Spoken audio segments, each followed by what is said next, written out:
वंदे मातरम साथियों, आप सबको नमस्ते। रुपया मूल्य का मापक या शोषण का साधन, इसके 9वें पार्ट में आज हम आप सबके सामने हैं। 8 पार्ट आपने देखे नीडर इंडिया चैनल पर। जो प्लेलिस्ट है उसमें इस किताब का नाम ही प्लेलिस्ट का नाम है, रुपया मूल्य का मापक या शोषण का साधन। और इस 9वें पार्ट में आज हम आपको एक बहुत बड़ा टास्क देने वाले हैं। आज की जो बातचीत है, इस बातचीत को अच्छे से ध्यान से कॉपी पेन लेकर के बैठिएगा। ये वीडियो जब शुरू कर दी है एक बार तो चलने दीजिएगा, फिर से दोबारा खोलिएगा कॉपी पेन लेकर के। हो सकता है आज आप बाहर हों और फिर आप बताइएगा कि आज हम आपकी जो इस चर्चा के अंदर आपको क्या चीजें समझ में आई।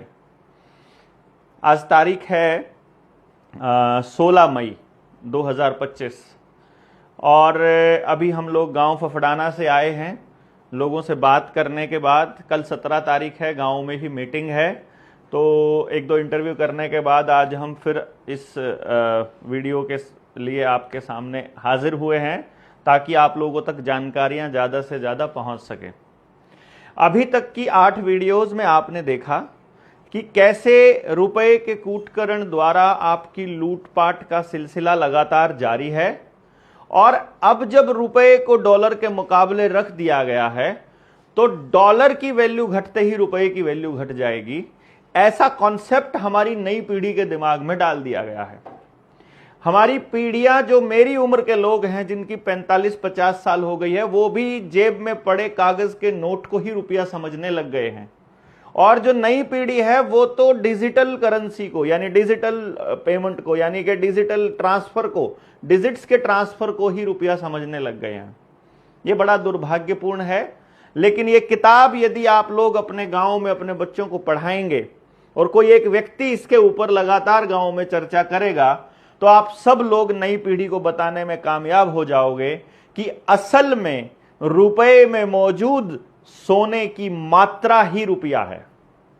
यानी कि यदि आपके मूल्य के मापक का मानक फिक्स है, स्थिरांक है, कांस्टेंट है, तो ही वो रुपया है। अगर उसकी वैल्यू घट बढ़ रही है तो आज आपके 100 रुपए में जितना सामान आ रहा है, हो सकता है वेनेजुएला वाला हाल हो जाए। और वेनेजुएला के अंदर तो 2019 में यह सिलसिला आया था कि 10 लाख रुपए का नोट छापने वाला जैसा देश बना था और उस देश के अंदर उस वक्त आधा किलो चावल की कीमत 10 लाख रुपया होती थी। तो आपके रुपए की वैल्यू भी हो सकता है इसी तरीके से घट जाए। मतलब उनकी करेंसी वेनेजुएला की वो नहीं है, रुपया नहीं है, परंतु ऐसी ही चीजें एक कंट्री के अंदर और हुई थी। तो आप जब सर्च करेंगे किसी भी सर्च इंजन पर कि भाई वेनेजुएला इकोनॉमिक क्राइसिस में क्या हुआ था, किस तरह से रेट डाउन हुए थे, तो आपको मालूम पड़ जाएगा, मतलब रेट बढ़े थे। तो वो महंगाई का पूरा खेल आपको ये समझना पड़ेगा। तो आज की जो ये चर्चा है, ये आपने बताना है कमेंट बॉक्स के अंदर कि क्या आप इस बात को समझते हैं। सिर्फ यस या नो नहीं लिखना, आपको बताना है यस हम समझते हैं या बताइए नो हम ये नहीं समझते हैं कि असल में सोना ही रुपया है। चांदी का रुपया लेकर जाओ बैंक में, 1 रुपये में लेता है, और लोहे वाले को भी 1 रुपये में लेता है। बैंक तो उस दोनों को 1 रुपया मान रहा है, लेकिन चांदी वाले रुपए में लोहे वाले रुपए लगभग 1000 से 1500 के बीच आएंगे। यहीं पर ठगी का पता लगता है। पर जब आपको मानक के बारे में पता चलेगा तो बैंक में हर ट्रांजैक्शन पर 10,000 गुना की लूट होती है। यह बात आपको समझ में आएगी। तो आज भी अगर अपने समाज में देखोगे, समृद्ध लोग कौन हैं जो जबान पर ट्रांजैक्शन करते हैं, जिन्होंने कह दिया तो कह दिया, जो बैंकिंग ट्रांजैक्शन करते हैं, आपस में एक दूसरे के ऊपर भरोसा नहीं करते और सबूत रखते हैं ट्रांजैक्शंस का, जो जबान पर जिनका भरोसा नहीं है, उनके धंधे सबके चौपट हैं, सब कर्जे में हैं। यह खेल आपको समझना पड़ेगा। बनिया है, आप देख लीजिए, वो जबानी चलता है, सब कुछ बोल दिया तो बोल दिया, जिस रेट बोल दिया उसी रेट बोल दिया। दस्ती पैसा लेगा तो दस्ती देगा, मतलब हाथ से लेगा तो हाथ से देगा, और वो सबसे ज्यादा तरक्की पर हैं। इसी तरह से जितने सटोरिये हैं, सट्टा लगाते हैं, जितने गैम्बलिंग करने वाले लोग हैं, जितने 2 नंबर का काम ड्रग्स बेचने वाले लोग हैं, ह्यूमन ट्रैफिकिंग का काम करने वाले लोग हैं, सब जबानी चलते हैं। वो लोग पैसा खूब कमा रहे हैं। आप जो अपना प्रोडक्ट बनाते हैं, मेहनत करते हैं और ट्रांजैक्शंस बैंक के थ्रू करते हैं, आप कर्जा लेके भी थक चुके हो और आपका कर्जा उतर नहीं रहा है। ये खेल आपके साथ हो रहा है। तो आज हम आपको सिर्फ इतना बताने वाले हैं कि इस कैलकुलेशन को समझिएगा। चूंकि पूरी दुनिया में हमेशा से ट्रेड या व्यापार रुपए के माध्यम से होता आया है और रुपये का जो मानक था वो सोना ही था। तो चूंकि हम सोने के माध्यम से करते आए हैं तो सोना ही रुपया माना जाता था। जब ये बैंकर्स आए, असल में ये लुटेरे थे, समुद्री लुटेरे, जो रॉथस्चिल्ड फैमिली के लोग हैं, जो आजकल बैंकिंग सिस्टम के मालिक बने बैठे हैं पूरी दुनिया के। ये रॉथस्चिल्ड फैमिली के लोगों ने राजाओं के साथ संधियां करके, उनके साथ सेटिंग करके ये इंतजाम किया कि सत्ताएं किसी की भी बनी रहे, टैक्स कलेक्शन और रुपए छापने की जो इजाजत या परमिशन वो इनको मिली रहे। ठीक है, चल रहा है, कोई दिक्कत नहीं। अब इसके अंदर एक गेम चला कि अब इसमें यह समझना पड़ेगा आपको कि भाई वो जो पर्चियां छापी कि मैं धारक को इतने रुपए देने का वचन देता हूं, वो पर्चियां ही लूट का असल कारण बनी। अब आपको यह देखना है कि जो उन्होंने आपको उस वक्त रुपए का सिंबल दिया था कि सोना हमारे पास जमा कर दो, पर्ची ले लो, सोना दे दो, पर्ची ले लो। बैंक में भी आरबीआई के पास जितना सोना होगा उतनी ही पर्चियां छाप सकते हैं, उतने ही नोट छाप सकते हैं। ये सारे कानून आपको पता है। अब अगर बिना किसी कानून के छाप लिए तो वो नकली हो गई। नकली पर्ची को आप असली मान के चलते हैं। दुकान पर भी आपने ये चलाए हैं। तो असल में जिस रुपए के बैक एंड पे सोना रखा है वो असल रुपया है, बाकी सारा नकली है। और चूंकि आज भी पूरे दुनिया के अंदर किसी भी देश की अर्थव्यवस्था यदि डगमगाने लगे तो दूसरे देश उसकी करेंसी पर भरोसा ना करके वो सोने पर ही भरोसा करते हैं और इसलिए कहते हैं हम ट्रेड सोने में करेंगे।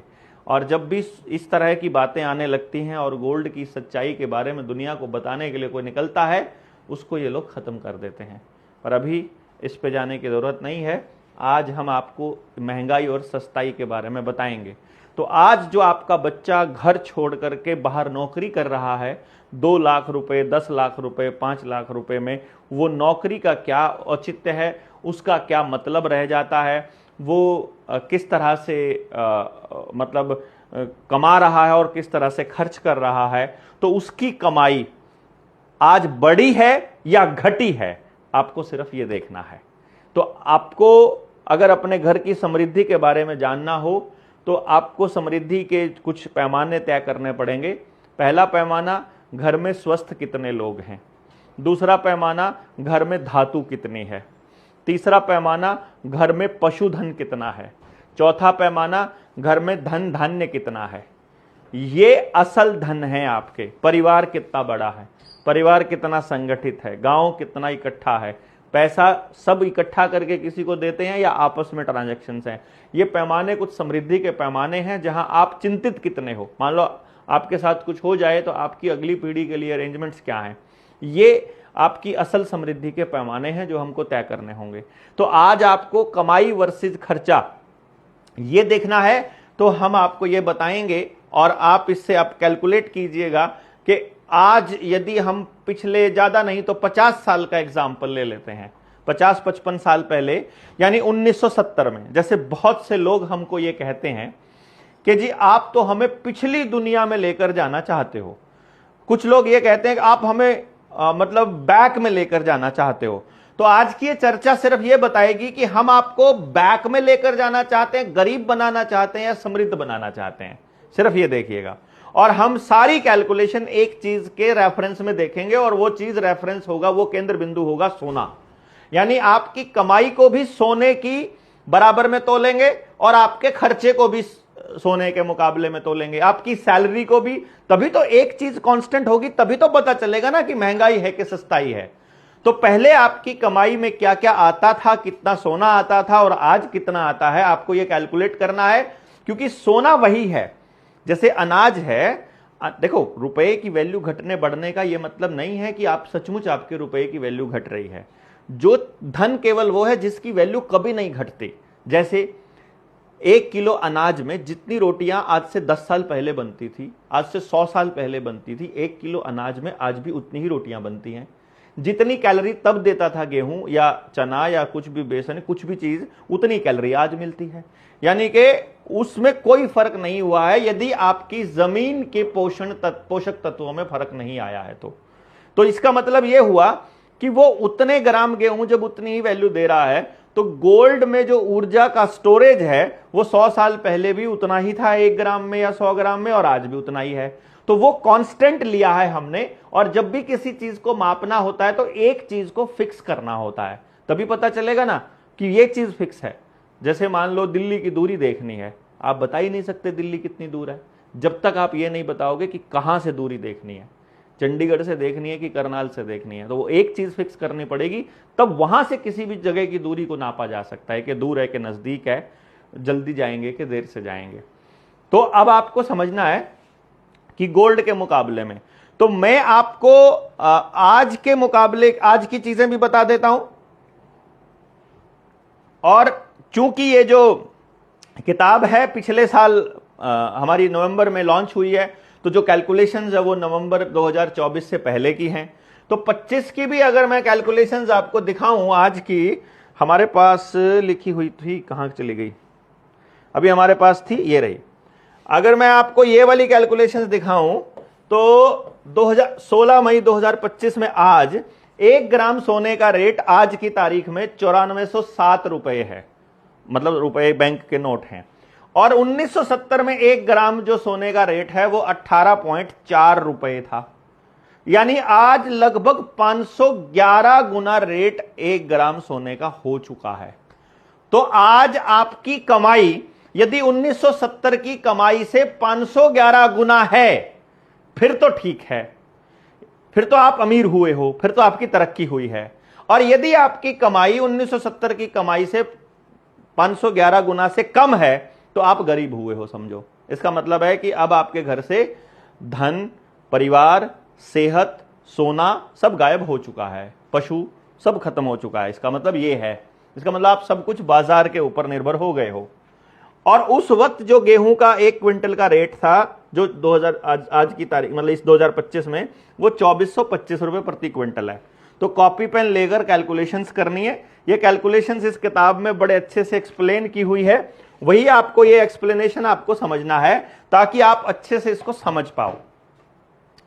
अब 1970 और 2024 की कीमत का तुलनात्मक विश्लेषण करते हैं हम। 50 रुपया प्रति क्विंटल उस टाइम पर गेहूं है, और 1 क्विंटल गेहूं की मुद्रा में की कीमत अगर 50 रुपए मान ली तो सोना 184 रुपए प्रति 10 ग्राम है, वही 18.4 रुपए 1 ग्राम का रेट।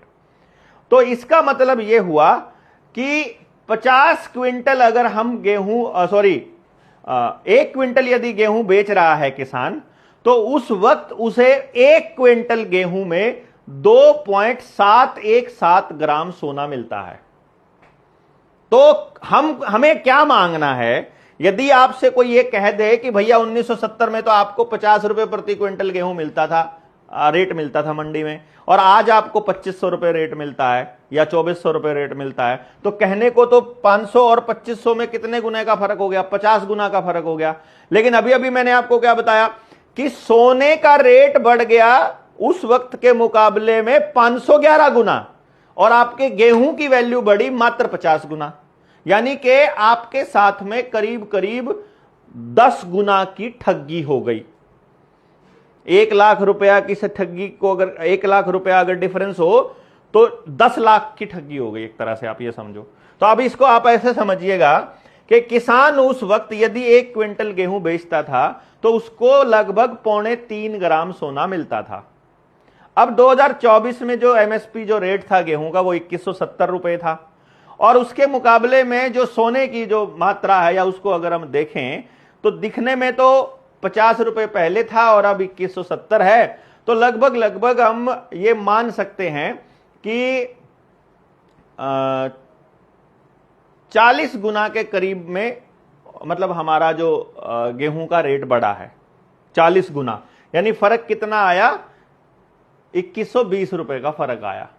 और उस वक्त 1970 में जब हम देख रहे हैं तो आज कितना देख रहे हैं उसके हिसाब से कैलकुलेशन करते हैं कि 2024 में यदि उसी रेट में देखा जाए 2170 रुपए के हिसाब से यदि देखा जाता है, जो एमएसपी का रेट है, तो उसमें आज जो सोना, उस वक्त सोने का जो रेट है वो 10 ग्राम का भाव 6500 रुपए था, 65,000 था। तो उसके हिसाब से जो सोना